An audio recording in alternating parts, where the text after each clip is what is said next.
Thanks for joining me. Today, this is a post about surviving corporate America, and that's because in um, browsing online, I'm seeing lots of people just so disgusted with their jobs and how toxic the job environment is, and the way people treat you on the job, and managers that's just rude, unprofessional, and I know they mean it nasty.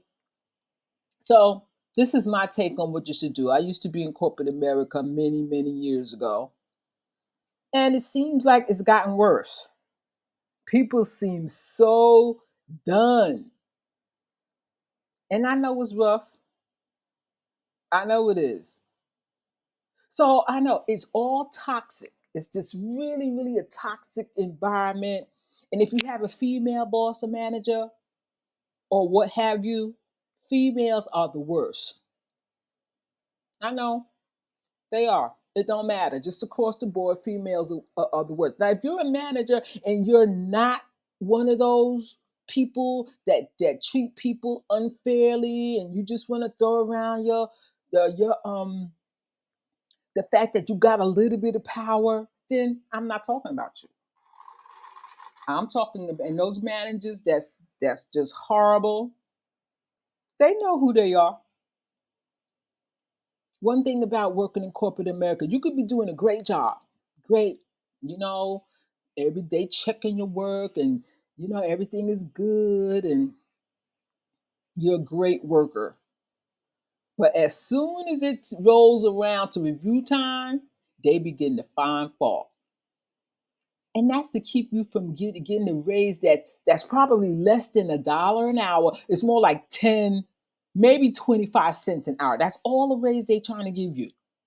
And they want to sit there and grill you and tell you how bad you are, and they want you to agree with it. When it's time for review, they get mad at you, start acting funny. So, this is what I tell people. Don't socialize with managers outside of work. And if you do, don't drink. I understand sometimes it might be a company thing that you just can't get out of. But I know a lot of people who, whenever there was some family, some business function, corporate function, they just wouldn't go. So you're not a team player when you do that. The other thing you should do is document everything. Just write everything down. Somebody says something to you, whatever. Any interactions you have with anybody, especially as it relates to work, write it down. And no matter how much they smile, it's fake. Don't trust them. Do not sign anything you don't agree with. Write a rebuttal and sign that. And just be adamant about it. You know, it just seems like people are just treated any kind of way. And stress is really bad on your health. I know people don't understand the seriousness of stress and what it does to your body, what it does to your mind. And stress is somebody harassing you all day long. You have those infamous micromanagers. You got the stupid advisors you got to deal with because they don't really be that bright. I remember working for a company, and the supervisors it was just insane the culture that they had in the office and the way they treated people. And it was a company that was supposed to be that had to do with legal stuff. They didn't care. I remember one time they had a meeting, right? And someone had gotten fired in a very underhanded way. And then they called a meeting, and they knew that all of this was going on. That's the thing. They knew that all of this was going on. And then they called a meeting with everybody in the meeting. And then they proceeded in the meeting to talk about the woman who was just fired. I stood up and I said, you know what? This ain't right. Y'all fired her. She's not here to defend herself, and y'all in here talking about it with the whole everybody. I got up and walked out. And needless to say, I was persona non grata after that, but that was okay because eventually, you know what I did? I went out on disability and called up and said, I'm not coming back. And the best way to be rid of a job is to just leave. If you don't like your job, if they stressing you out, it's toxic, I'll be the first person to tell you leave. I worked for a company once in Atlanta, Georgia, and they were so toxic and so unorganized. And it was a big corporation. It's an elitist company. It was Emory Clinic. That's what it was. Just so you know the magnitude of their greatness. And I was so fed up with them. I called them up one day and I said, "This is Ruth. I'm not coming back." And that was it. I don't believe in staying at a job that's making you miserable, you're not happy, and every day you go in and it's a struggle. Every day is a struggle. And what's really bad is when you know you working, working, working, and you're doing what you're supposed to be doing, but then there's somebody who sits around and come in late and sit around talking all day. They're not doing what they're supposed to be doing. But the person in charge, they're gonna make you do more work so that person over there don't have to do much. You think that's right? And from what I understand, it's bad enough that they already got like each person doing the job for three people, and then they don't want to pay you. A review is just a reason for them to find is a reason for them is a way for them to find a reason to not give you a raise. That's what a review is. And to lambaste you and make it seem like you're not doing a good job. So we're not gonna give you no raise. And and it's not even, I don't even know how they could call it a raise, especially in today, now, the 21st century. I know they're not giving people comparable raises. I know because the name of the game in corporate America is to not pay any money for labor. When I worked at Whole Foods Market, and that was recent, 2019.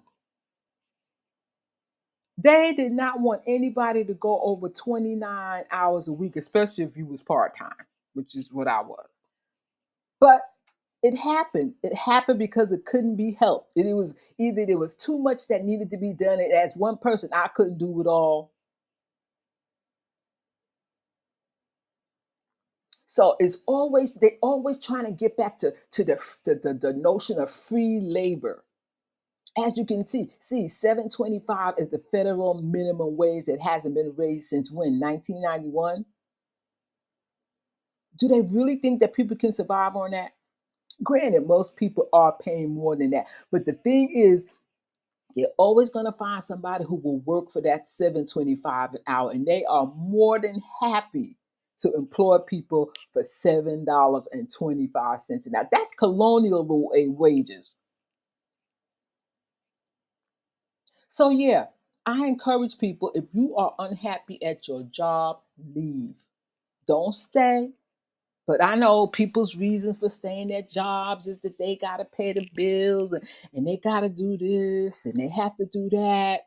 But my thing is to try to live as simply as you can so you don't have to deal with these bullshit jobs.